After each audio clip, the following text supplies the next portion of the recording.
നമുക്ക് ഓട്സും വെജിറ്റബിൾസും വെച്ചിട്ട് ഹെൽത്തി ആയിട്ടുള്ള റെസിപ്പി തയ്യാറാക്കാം.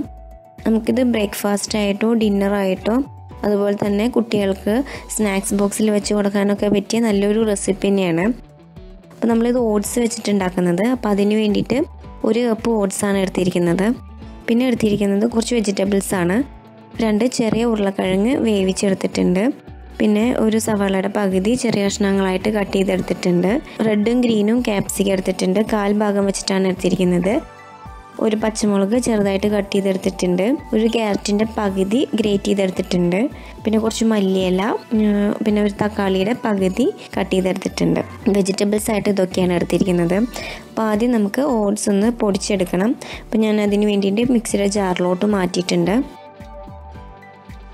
ഇപ്പോൾ നമ്മൾ ഓട്സ് പൊടിച്ചെടുത്തിട്ടുണ്ട്. ഇനി ഇതിലോട്ട് പുഴുങ്ങി വെച്ചിരിക്കുന്ന ഉരുളക്കിഴങ്ങ് ചേർത്ത് കൊടുക്കാം.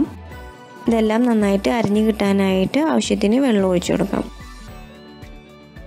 അപ്പോൾ നമ്മളുടെ മാവ് റെഡി ആയിട്ടുണ്ട്. അപ്പോൾ ഞാൻ ഇതിൽ 1 ഗ്ലാസ് വെള്ളമാണ് ഒഴിച്ചിരിക്കുന്നത്. നമുക്കിതൊരു ബൗളിലോട്ട് മാറ്റാം. നമ്മൾ നേരത്തെ കട്ട് ചെയ്ത് വെച്ചിരിക്കുന്ന വെജിറ്റബിൾസും അതിലോട്ട് ചേർക്കാം.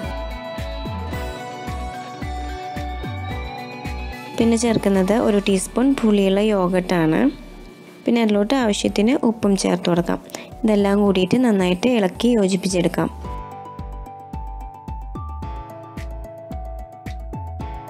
അപ്പോൾ നമ്മുടെ മാവ് റെഡി ആയിട്ടുണ്ട്. അപ്പോൾ ഞാനിത് തയ്യാറാക്കാനായിട്ട് ഒരു പാൻ സ്റ്റവിലോട്ട് വെച്ചിട്ടുണ്ട്.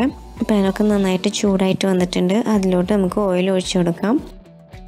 ഇനി നമുക്ക് ഇതിലോട്ട് ഒരു കയ്യിൽ മാവ് ഒഴിക്കാം. ഇത് ഒരുപാട് വലുതാക്കി പരത്തൊന്നും വേണ്ട.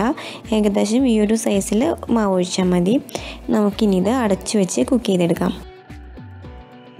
ഇപ്പം നമ്മൾ മാവ് ഒഴിച്ചിട്ട് 2 മിനിറ്റ് ആയിട്ടുണ്ട്. നമുക്കിതൊന്ന് തുറന്ന് നോക്കാം. ഇപ്പം ഈ സൈഡ് കുക്കായി വന്നിട്ടുണ്ട്. നമുക്കിനി ഇത് തിരിച്ചിടാം. ഇപ്പോൾ ഇതിൻ്റെ 2 സൈഡും കുക്കായി വന്നിട്ടുണ്ട്. നമുക്കിനി ഇതൊരു സെർവിങ് പ്ലേറ്റിലോട്ട് മാറ്റാം. ബാക്കിയുള്ള മാവ് നമുക്ക് ഇതുപോലെ തന്നെ ചുട്ടെടുക്കാം.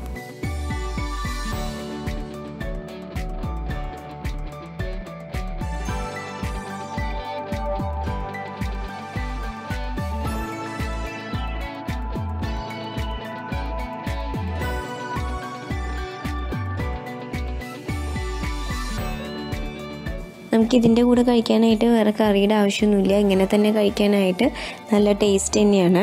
അപ്പം എല്ലാവരും ട്രൈ ചെയ്ത് നോക്കണം. വീഡിയോ എല്ലാവർക്കും ഇഷ്ടമായെന്ന് വിചാരിക്കുന്നു. വീഡിയോ ഇഷ്ടമാവുകയാണെങ്കിൽ ലൈക്ക് ചെയ്യുക, ഷെയർ ചെയ്യുക, സബ്സ്ക്രൈബ് ചെയ്യുക. അപ്പോൾ മറ്റൊരു ഹെൽത്തി റെസിപ്പി ആയിട്ട് നമുക്ക് വീണ്ടും കാണാം.